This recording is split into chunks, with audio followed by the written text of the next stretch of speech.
हम अब बात करने वाले हैं स्टेबिलिटी ऑफ एल्कीन्स की। स्टेबिलिटी कैसे मेजर करें? ठीक है, स्टेबिलिटी कैसे मेजर करें? इसको एक सिंपल तरीका होता है कि हम मतलब दो मेथड हैं इसके। पहला मेथड है heat of hydrogenation. Heat of hydrogenation क्या होता है कि अगर मैं किसी भी लेट से मेरे पास ये सिस्टम है, इथीन है, इसमें हाइड्रोजन ऐड करूं तो मेरा इथेन बनेगा, C2H6 बनेगा। तो जो भी एनर्जी रिलीज होगी उसको बोलते हैं हीट ऑफ हाइड्रोजनेशन। ठीक है, तो अगर मैं आइसोमेरिक ब्यूटेन्स लूं, आइसोमेरिक ब्यूटेन्स कौन से होंगे? ब्यूट1इन, सिस ब्यूट2इन एंड ट्रांस 2 ब्यूटेन। ये कौन सा आइसोमेरिज्म है? ये तो ज्योमेट्रिकल आइसोमेरिज्म है। ठीक है, और ये क्या है? वैसे क्या है? पोजिशनल है ये। ठीक है, तो लेसर स्टेबल एल्कीन जो है, less stable alkene release more energy. ठीक है, मोर एनर्जी, इसका मतलब क्या है कि अगर वो मोर एनर्जी रिलीज करते हैं तो वो कम स्टेबल है। जितनी कम एनर्जी रिलीज करेंगे, ठीक है, उतना ये ज्यादा स्टेबल है। तो इसी से अगर हम इसका मेजरमेंट करें, एक्सपेरिमेंटली अगर हम मेजर करें, तो जो ट्रांस ब्यूटेन सबसे स्टेबल है उसकी सबसे कम एनर्जी आएगी। लेकिन अगर हम हाइड्रोजनेशन का इस्तेमाल करते हैं तो इसमें एक आइसोमेरिज्म, देखिए जब भी हम कोई कंपैरिजन करेंगे तो उसका जो प्रोडक्ट है वो सेम होना चाहिए, तभी तो हम कंपैरिजन कर सकते हैं। लेट्स से कि मेरे पास में एक ऐसा, मतलब इसका एक और आइसोमर पॉसिबल है ना, पॉसिबल है CH2।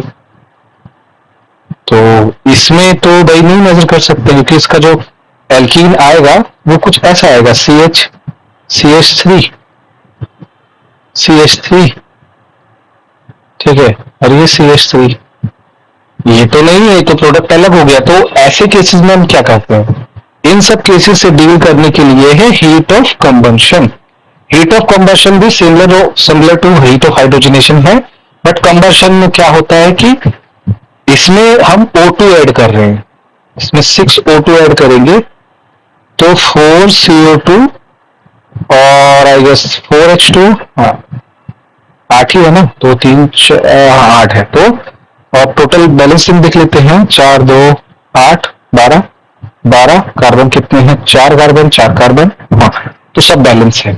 तो ब्यूट1इन अगेन सबसे ज्यादा एनर्जी, जो अनस्टेबल वाला रहेगा सबसे ज्यादा एनर्जी रिलीज करेगा, और उसके बाद जो दूसरा वाला है सिस, फिर ट्रांस, और क्योंकि इसमें कार्बन ज्यादा सब्स्टिट्यूटेड है, एक कार्बन, इसीलिए ये सबसे कम एनर्जी रिलीज करेगा। तो दो मेथड हमारे पास होते हैं, हीट ऑफ हाइड्रोजनेशन और heat of combustion. In general stability कैसे बताते हैं कि अगर हम हीट ऑफ कंबंशन की बात कर रहे हैं तो मतलब ज्यादा, मतलब रूल क्या है कि जो भी मतलब हीट ऑफ हाइड्रोजनेशन है मोर स्टेबल का, ठीक है, जैसे जैसे हमारा मतलब मोर स्टेबल रहेगा तो लोअर डेल्टा एच रहेगा, लीस्ट स्टेबल रहेगा तो हाइयर डेल्टा एच रहेगा। तो जैसे जैसे हम मतलब सब्स्टिट्यूशन बढ़ाएंगे वैसे वैसे हमारा जो डेल्टा एच है वो नीचे जाएगा। तो और इन जनरल हमारा कार्बन कार्बन क्या होता है? sp2 हाइब्रिडाइज्ड होता है, और जैसे जैसे बाय डिफॉल्ट ये नेगेटिवली चार्ज होते हैं, हमारे पास एक पाई बॉन्ड है, ये नेगेटिवली चार्ज है, तो अगर इलेक्ट्रॉन रिलीजिंग ग्रुप्स हैं तो इस नेगेटिव चार्ज को कम करता है। इसी वजह से इसका जो हीट जो मतलब रिएक्शन के लिए हीट है वो कम होता चला जाता है। तो ज्यादा स्टेबल एल्कीन जो है उनका हीट ऑफ हाइड्रोजनेशन जो है ज्यादा रहेगा, या हीट ऑफ कंबंशन ज्यादा रहेगा। जो कम स्टेबल होंगे उनका हीट ऑफ हाइड्रोजनेशन कम रहेगा। जो ज्यादा स्टेबल रहेंगे उनका कम रहेगा, जो कम स्टेबल रहेगा उनका heat of combustion, heat of hydrogenation ज्यादा रहेगा। ये टॉपिक भी हमने कवर कर लिया।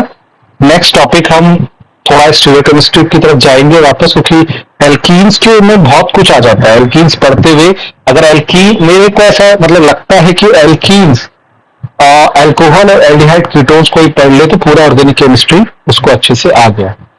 उसके अलावा बहुत जो रिएक्शंस होते हैं बहुत सिमिलर टाइप्स होती हैं, तो बहुत इजीली आप कर सकते हो। तो नेक्स्ट वीडियो में हम देखते हैं कि कौन सा हम टॉपिक को चूज करते हैं। Thank you for watching my videos.